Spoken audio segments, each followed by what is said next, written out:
mistake nick your way. Your soul will wander through the night, and you will never find where her body rests. Thinking, come to me.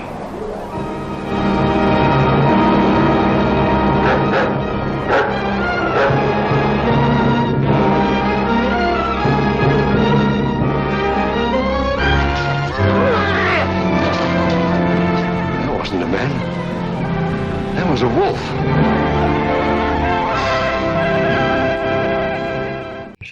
So. We're recording. Okay, everybody, I'm letting you know you're being recorded, so there you go. Oh, yeah. Anyway. Return of the Vampire. With Bela Lugosi.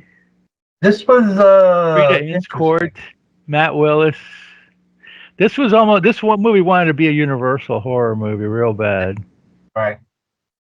It was supposed to be a sequel. Dracula. Wasn't it supposed to be Dracula, but Universal didn't let them use the name? Right. So it was Armin Tesla. Yeah. Wasn't there a Tesla who developed electric coils or something? Yeah, that was Nikolai Tesla. That Edison stole from him. Yeah, yeah. Anyway, yeah. I just remember this movie from Famous Monsters because it was like, hey, look, the Dracula has a werewolf pal. Yeah, that was odd. Yeah, there was a lot of non-traditional vampire werewolf lore in this. And it was a talking werewolf too, which is it was like, But I guess I don't know what movies came between them, but I don't know if this was the first one to have like a werewolf and a vampire together, or maybe it was Frankenstein versus the Wolfman was around this time, but that wasn't Dracula. Right, and usually when they showed the werewolf, he wasn't. No, he wasn't like talking or anything. Thinking, and it looks like he became a werewolf because Tesla, the vampire, turned him into one. Yeah, I was trying to figure that out, by a wolf or something. So I think they started to. It's like, well, since we can't use the word Dracula, let's throw in some other stuff. Yeah, let's throw in some other funky vampire. I mean, they still had the cross and the stake and the mirror and all that stuff, but Dracula kind of like just turns into a puff of smoke or whatever and disappears. And then there was that one good scene where they look at him in the mirror and you don't, instead of having nothing in the coffin, you just see his clothes. Yeah, you see his. Which makes sense because it's like, you can't see the vampire in the mirror, but you should be able to see his clothes because his clothes aren't vampiric. No, they're just just clothes or whatever. Yeah. I mean, there were interesting scenes in it. It wasn't a bad movie. It was a short movie, which is good. It was a fast-paced movie, which was good, but it's also hard to keep up with it when you're writing down, scenes on it. Yeah. And, they cut out a lot of the fat, some of the acting. Like if this movie would have been made like in the 70s or the 60s, you would have had a lot of padding in this movie. Yeah, it had a lot of longer scenes and more in between stuff and more atmosphere. I mean, there was plenty of atmosphere. I shouldn't say that, but there probably even more. Yeah. And a lot of this movie was sets too. You see, like you can tell they're sets, but they're really nice. Like the graveyard and the the laboratory and all that stuff. But it was Columbia was a big studio, so they could there maybe this movie wasn't up to the fancy Universal 30s, but it was pretty damn close. To me, this movie felt like a comic book almost, the way it was paced and the vampire and his werewolf. Because usually the vampire has like a Renfield, so this time Renfield was a werewolf, kind of, sort of. So, And then later on, you find out that well, we'll talk about it. We'll Yeah. talk about it. But this was set during the war too, which was interesting, and it was set in England, I believe, which was which kind of interesting. It wasn't set in America, so that's kind of cool. So and the werewolf makeup was okay. I mean, he wore a suit, so basically all they had to do was put yak hair on his face, and then don't. I mean his hands too. I forgot his hands Hands were. and face, which always bothered me as a kid because it's like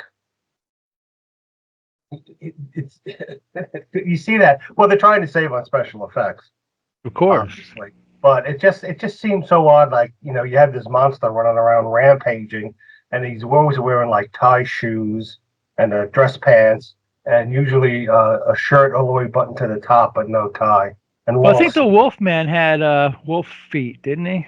Lon Chaney, I believe he had wolf feet and Yeah, Lon hands. Chaney had wolf feet, but Other guys. other guys, and even other movies like the Neanderthal Man or Oh yeah, Neanderthal man. Yeah. Monster on Campus. Yeah, they run on around in dress shoes, and Did you see this when you were a kid on TV or I anything? don't remember. If it was on, I probably would have, because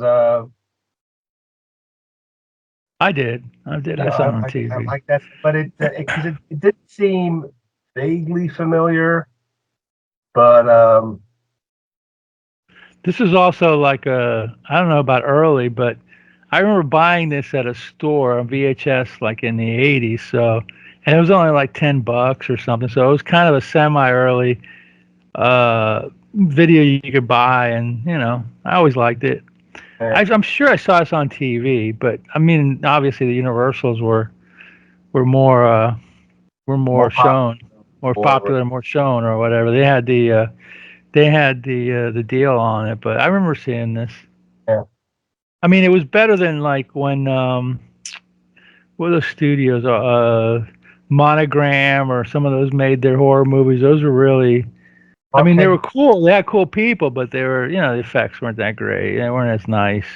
So that's just what are they called? Poverty Row. I don't know if this was Poverty Row. no, this is Columbia. It wasn't Poverty Row. No. Okay, but it's definitely a second run or second tier feature because like it was only an hour, which is what B movies a lot of times were only an hour, and it was just Well, there. yeah, right. And the commercial, the newsreel, the two movies, You'd have a blah cartoon blah blah. time, and this was just like during wartime, 43. This was made during the war, wasn't it? I believe, yeah, because they had the bombing of England, Yeah, so that's right. Yeah, yeah, that's right. That was set right during the bombing of England because they get bombed. They're not alcoholically, but they get bombed a few times in the movie. So you know they might have got bombed after the day's yeah, shooting, but they got the real bombs. That blew up real good. I just thought it was funny that the vampire. There was one scene like towards the end of the movie where like Lady Jane pulls the cross on the Tesla, and he just yeah, just it's like, wow, he just blew up. Did he die or what? But I guess well, that that's what was I his. thought. It what happened near the end of the movie. I'm like, wow, is that the end of the movie? But I do know in Vampire, I think in Bram Stoker's Dracula, Dracula could turn into a vapor. He did. I think, Okay. or at least in somebody's vampire lore, he could turn into like a bat, a wolf, a vapor, maybe something else. I don't know. But they had him explode almost like a magician's trick. And you saw no bats. No, no bats whatsoever. No. You had a werewolf, but you didn't have any wolves. A couple of dogs that would get testy and bark a lot. I guess I'm reading up on the movie. I guess they consider this a little bit of a low budget. I didn't look low budget to me, but maybe it wasn't as fancy as a Universal or whatever. But some people say, for all intents and purposes, this is a sequel to Dracula. So I don't know how, but okay if you say so. You know, it says this film has been interpreted by cultural historian David Scull as unofficial follow-up with Lugosi's character, renamed only because the film was not produced by Universal. I don't know how Universal got to say they own the name of Dracula, because maybe it was because the Dracula was played by Bela Lugosi, and that would have been the problem. You know what I mean? But I don't know how they got away with. Maybe they bought the. I believe Dracula was public domain, but maybe not at that. Maybe not at that Not at time. that, yeah, maybe not, because I think what's his name? I think Bram Stoker may have still been alive in the back then. 40s. Really? Let me find out. Yeah, I don't remember. I thought he died like in the 20s or something like that, but I'm not sure. I don't remember him writing He much. died 1912, but copyright still would have been. It might have been in his name, yeah. And if the movie studio bought the rights. Same with Frankenstein, I would imagine. Yeah. Yeah. Yeah, we got Bela Lugosi as Armand Tesla, Nina Foch as Nikki Saunders. I think Nina Foch she made a Cry of the Werewolf or something like that. I think she did another werewolf movie. Frida Inscourt as Lady Jane. She was in a lot of stuff. Matt Willis. I don't know. I don't think Matt Willis was in much. You know what I mean? But he played the commissioner from Scotland Yard. He didn't play Matt Willis was a wolf man. Yeah, Miles Mander, who played him. Yeah, Miles Lander, yeah. He was in a lot of movies where he played like commissioners and like people in authority, who the hero would sometimes butt heads with. Wow, Nina Foch actually won National Board of Review Best Supporting Actress for Executive Suite. Okay, all right. And she didn't win it. She was nominated for Academy Award, but she didn't win it. Let's see. Let me look up her performances here. I know she was in. Let's see. Boston Blackie, I Love a Mystery, Cry of the Werewolf. That was it. Cry of the Werewolf. That was the other one she did. And Return of the Vampire. Yeah, those are her two. Looks like they were her two horror movies. Looking around, she was in Gidget Grows Up. I guess she was around in the '60s. Yeah. Oh yeah. She was a. Oh boy, she was around till 2000. She was around till 2004. Wow. She did. She transitioned to doing a lot of TV work, especially after as she got older. She would appear on TV, probably playing like mothers and. Yeah, well, I mean, God, why can't I know the name, but I can't. If she did do other. Let me see what she did here. I'm looking at her. I'm looking at the Loretta Young show, Route 66. Yeah, she sure did. Naked City, The Outer Limits, Wild Wild West, FBI, I Spy, Bonanza, McCloud, That Girl. Wow. Oh, she was in an episode of Kolchak. Wow. Oh, you know what?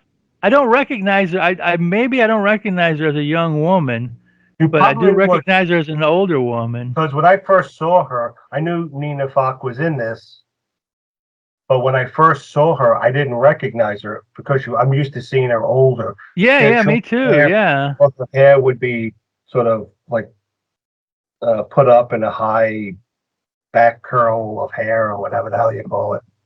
Yeah. Then she moved into teaching. Oh yeah, I remember her now. Yeah. Yeah, from the '60s. Yeah, more so than this. Yeah. A lot of movies, man. Yeah. About 2004. So she must have been in her 90s when she died in 2008. Yeah, she was 84. Wow, she was born in 24, so she was like 19 or something when she made this movie. Okay, interesting. Yeah.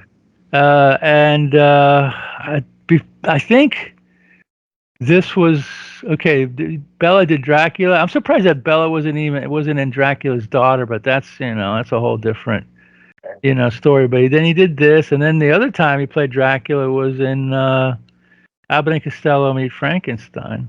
Yeah. I mean, this is he's not called Dracula, but I mean, you might as And well. then in a couple of movies, they get around, even though it's definitely Dracula, they get around by having, like, there was one with what's his name? He played the werewolf. What's his name? Werewolf in what? Lon Chaney, you mean? No, yeah, Lon Chaney. He played Dr. Alucard or something like that. Oh yeah. Backwards. Yeah, Son of Dracula, yeah. Yeah, so they would get around, or Count Yorga. They would get around. Yeah, oh that. sure, yeah. Count Yorga Vampire, sure, yeah.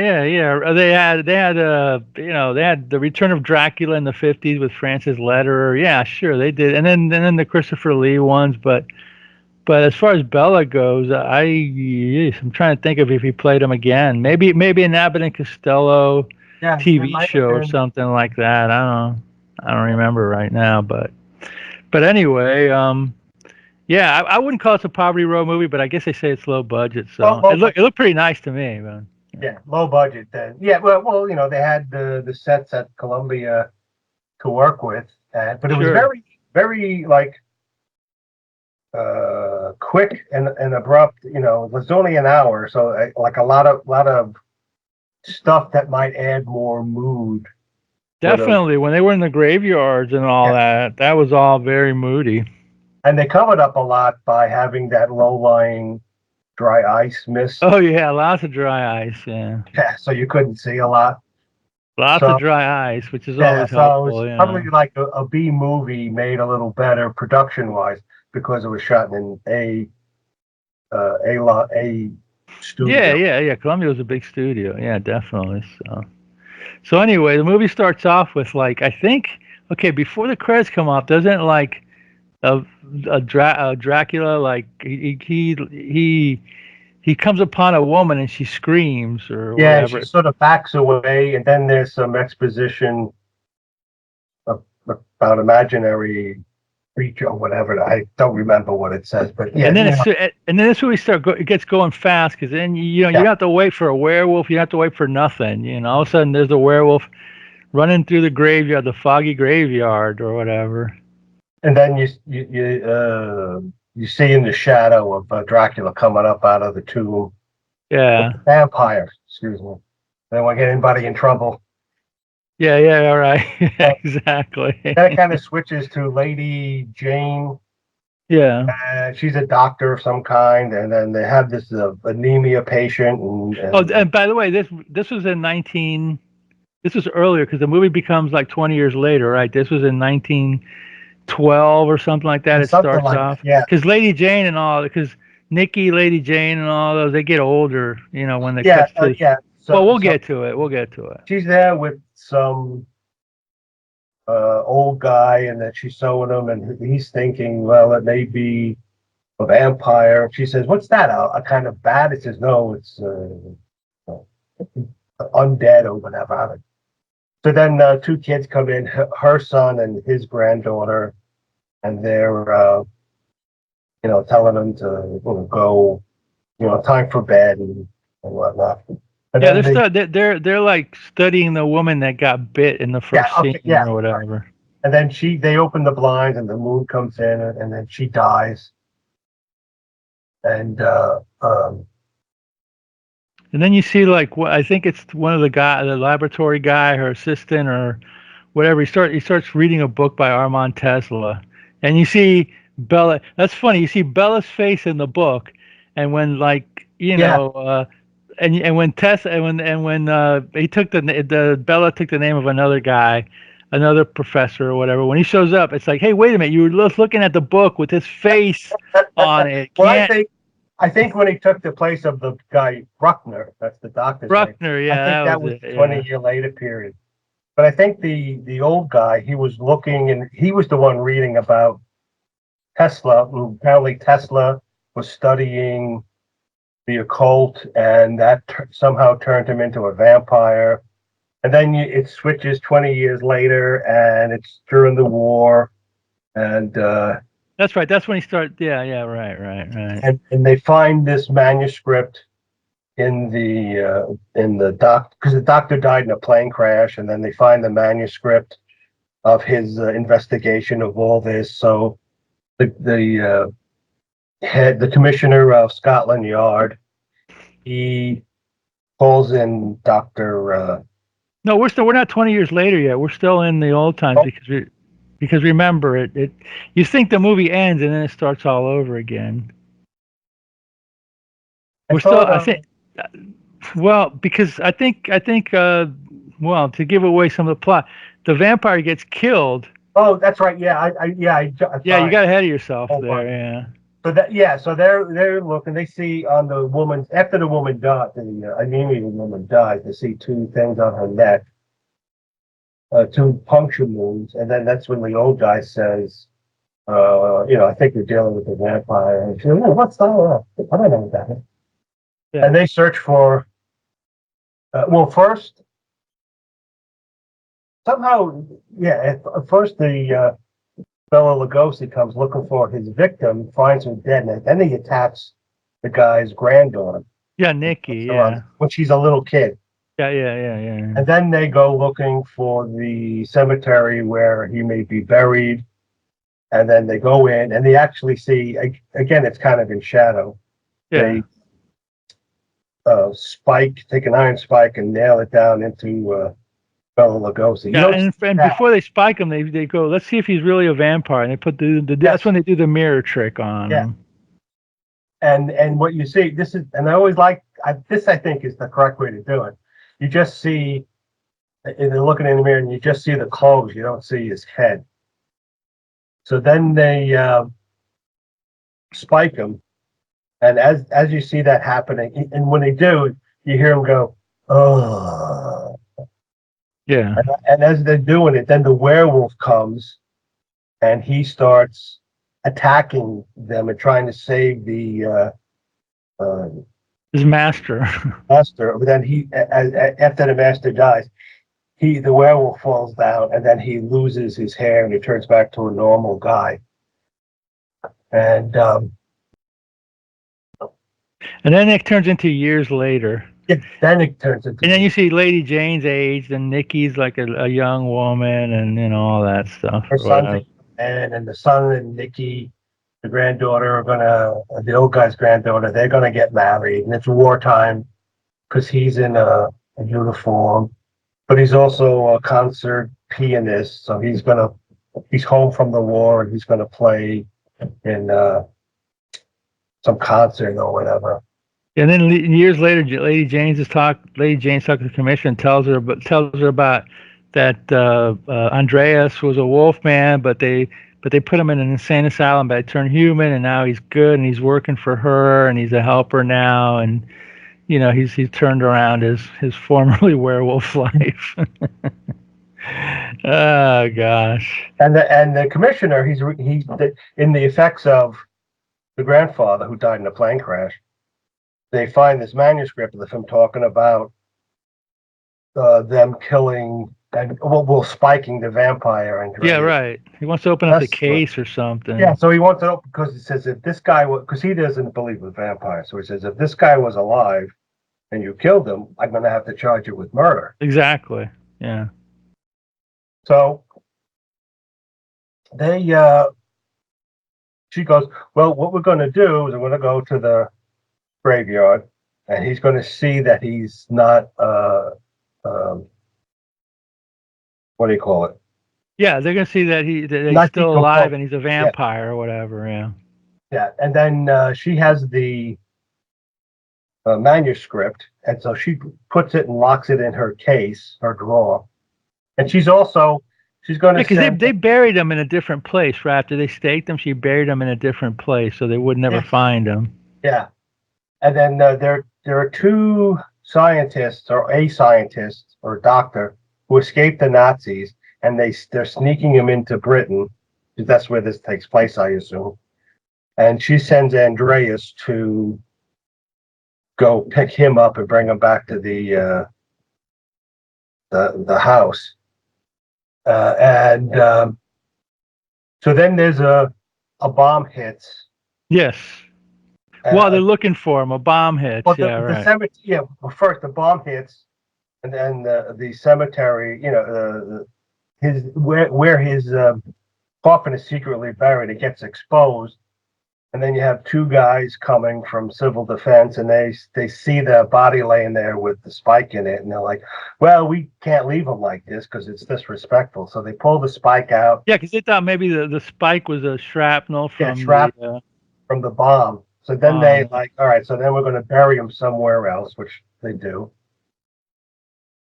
And then he comes up and he starts taking over the mind of Andreas again and turns him back into a werewolf. Well, then you see a scene. Well, you see a scene where before that, when he's all of a sudden you can see his hand coming out of the dirt or whatever. So now you know he's back or whatever because they took the spike out of him or whatever. Because they buried him, but I guess he was strong enough to get out of the, even though he could have just poofed himself and gotten out, but whatever. It's kind of cool to see his hand coming out of the dirt. Yeah, that was actually a good scene because it came out nice and low, and it really looked like he was coming from the grave. Yeah. Right. So then Andreas goes to where the escaped doctor was supposed to meet him, kills the doctor, takes his possession, his clothes, his passport and stuff, and brings it to Tesla, the vampire, and says, all right, now, and Tesla goes, okay, I'm going to imitate Bruckner, the doctor. Yeah, because Andreas, now that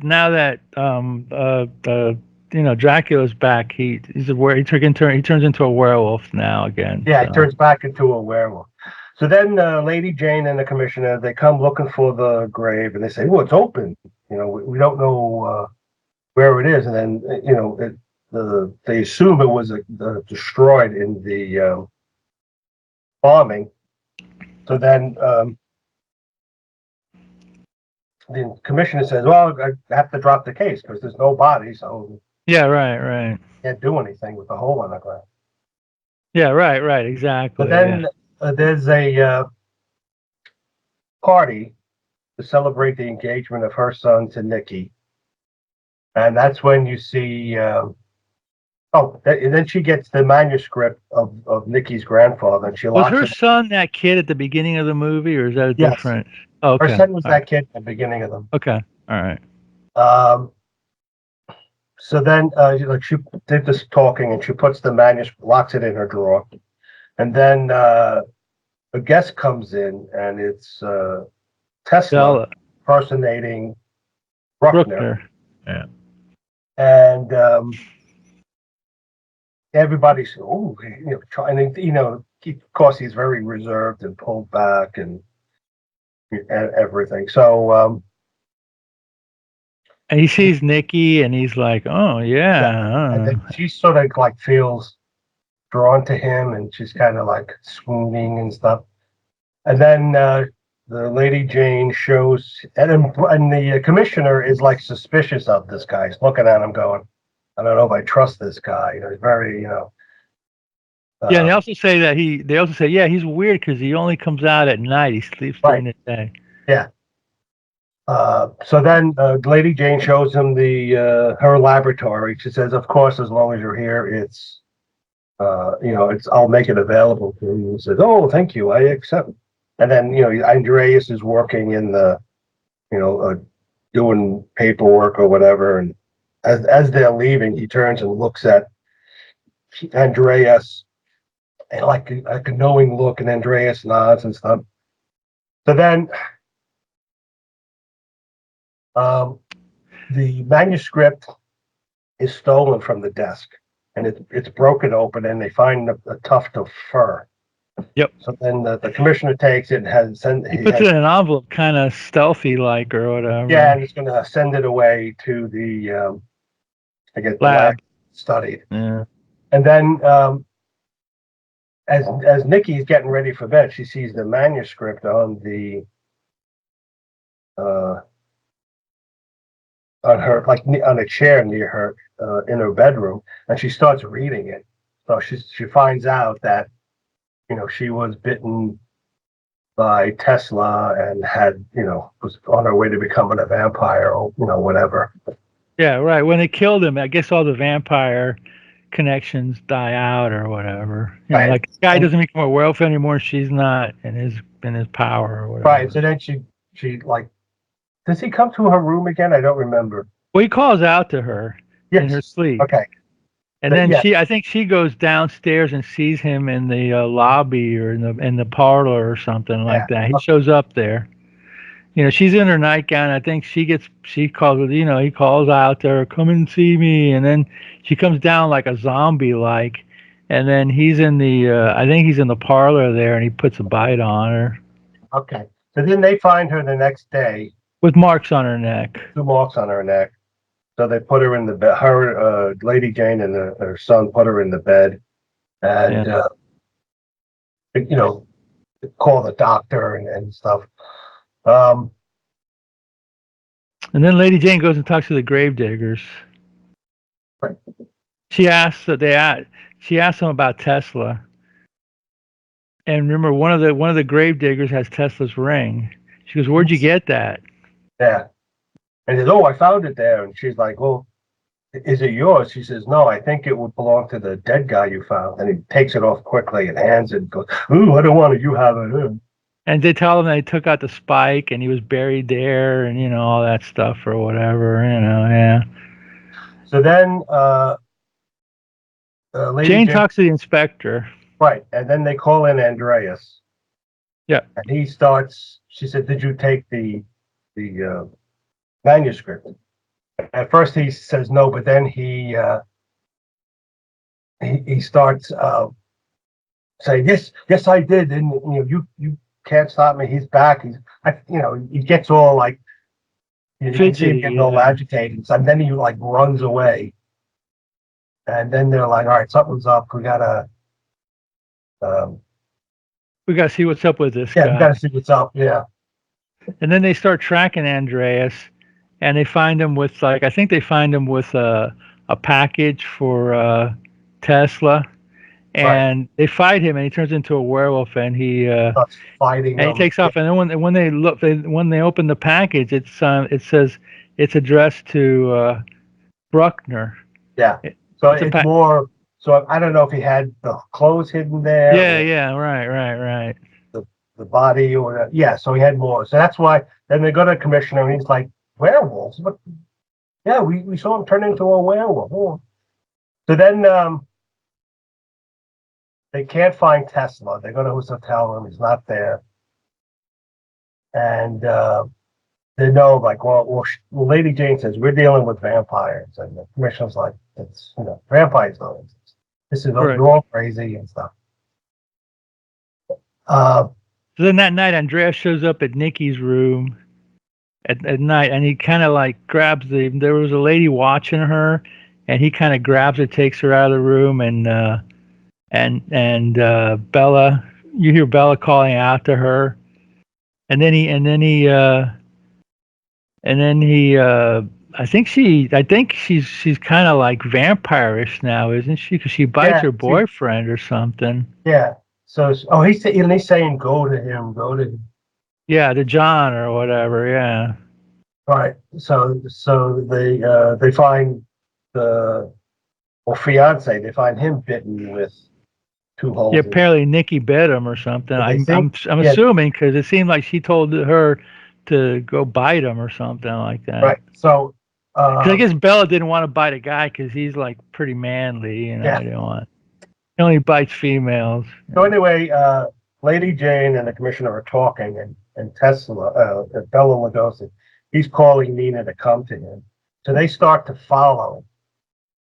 And actually, there was a scene before that where they're going to use her son as bait. So they take a cross that Nina had, or Nina thought, and put it on a hanging over the sun, and then they're sort of waiting for to see what Nina's going to do. She gets up in a trance because Lugosi's calling her, and she's walking down the stairs while Lady Jane and the commissioner are talking, and then they go follow her. But remember, before this, the inspector found out that Brookman. They looked up Brookman, and Brookman is a different guy than Bela. Yeah, different. So yeah. now they know that Bella's impersonating somebody. Right. And there was a scene where, there was a scene where Lugosi comes in before they follow Nina, and Lady Jane's playing the organ, and she has music up on the stand. And Bela Lugosi comes in, and he's, sort of taunting her. No, you're getting ahead of yourself. No. The inspector finds finds info on Brooklyn. Then they go to Lady Jane and Inspector go to Bella's room where he lives, and they find a mirror turned backwards, and Right. she's trying to convince him that Bella is a vampire. Then Lady Jane goes and sees Nikki, and she sees a crucifix there, and she's like, talks to her for a little while, and then the cops start tracking Bella. And then the cops are watching her boyfriend too. So, they're kind of like they know something's going on, but they can't prove anything yet. So, Right. And then I think let's see what here, Bella. That's when Bella shows up at the organ. Okay. Shows up at the house, and she's playing some kind of dirge, whatever. Yeah, on an organ, a big pipe organ too. Yeah. And Bella's taunting her about Nikki, and she's mine. I'm taking her back to, wherever I come from and stuff. And then Lady Jane pulls the sheet music away, and there's a lit cross. Yeah. Behind on the music stand, and Bella like backs away, and he like explodes into a cloud of smoke. And we were like, "Is that the end of the movie? That can't be." Yeah. What? I thought he exploded and he died or something. No. But then that's when Lugosi calls Nina. Yeah. Right. From her bed, and you see Nina walk down. And Lady Jane and the commissioner are talking, and they're watching. So we have to follow her. So he goes into the woods. Yeah, right. And that's when it's all like smoky and foggy and atmospheric and all that. And she has a good head start on them. So it's like, why don't Yeah. So she gets there, and Bella's there with the werewolf. Yeah. He tells Andreas, all right, she faints. And he says, all right, pick her up and carry her away and stuff. And while they're trying to track her, an air raid bombing hit. And then they lose their bearings as to what's going on, where they are or whatever. They lose track of, them, as it were. Yeah, they're Lady Jane and the commissioner there. The commissioner shoots at the vampire. He shoots Andreas. He shoots Andreas, doesn't he? Shoots at the werewolf, Andreas, the werewolf. Yeah. Wounds him, but he still is able to carry the girl away as bombs are dropping and stuff. So they, again, lose track of them. So Bella and the werewolf carrying Nikki go to another abandoned place. And and puts Nikki on some slab or something. Yeah, right. The werewolf goes, "Master, right." And Bella goes, "Oh, get away from me, you idiot! I have no more use for you. Crawl in the corner and die." So Andreas is wounded, and he slowly crawls into a corner full of fear, and there's dirt all around, and he's Andreas finds a cross. Finds a cross in the dirt, and then he holds it. And he hears Lady Jane's words from earlier in the movie, how he's no longer that werewolf. He has good in his heart, and that can never be taken away from him. And with the power of the cross, he starts to become a regular man again. And then he holds the cross up. He gets up and he's still wounded, but he holds the cross to Bella. It's like it shadows onto her, and Bella's like, ah. And so then they start fighting, and suddenly a bomb hits and knocks them out. And so Nina Foch is starting to sort of wake up. And Andreas wakes up. He drags Bela out into the sun. And Bella's like, and then Andreas gets a big iron spike and smacks it into Lugosi. And then you hear that moan again. And then Andreas dies. And then Bela Lugosi starts to melt in the sunlight. And then Nina, she comes up out of the dirt and stuff. Meanwhile, the commissioner and the police and Lady Jane, I don't know how they tracked them to where the fight was there. And they go looking and they find Nina and Andreas and what's left of the vampire. And Nikki says, "Oh, he saved my life." And Lady Jane goes, "Oh, it was goodness that in his heart that saved him." And she turns the commissioner and says, he's a werewolf. Like, I mean, a vampire. I told you he was a vampire. And the commissioner. Andreas turned back to human when he. Yeah, I don't believe it. So then he turns to his two deputies and says, "Do you believe it?" And they go, "Yes." And then he turns to the people in the audience and goes, "Hey, what about you people? Do you believe it too?" And then the movie. Yeah, they did like a little fourth, what do they call it? Like a fourth wall. Fourth wall deal at the end, yeah. It was a lot. This movie was a lot. It's fast paced, so it was a lot to take in or whatever. In 68 minutes or 69 minutes, there's a lot of stuff going on, but and it seemed like a lot of the dialogue was exposition. Yep. Of some kind rather than just people talking and. Yeah, for once I could say that maybe this movie needed another 5 or 10 minutes. Yeah, a few more scenes. Or a little or longer scenes or something to slow it down a little bit, and I get it. They had a tight story and the guy, the director, like banged it out and good. I mean, cool. All right, well that's it for this week's episode. That was Return of the Vampire with Bela Lugosi, Nina Foch, and Matt Willis as the werewolf. Wolf man. So we'll be back in a couple of weeks, and you pick a movie this time, Roddy. And in the meantime, watch more movies. All right.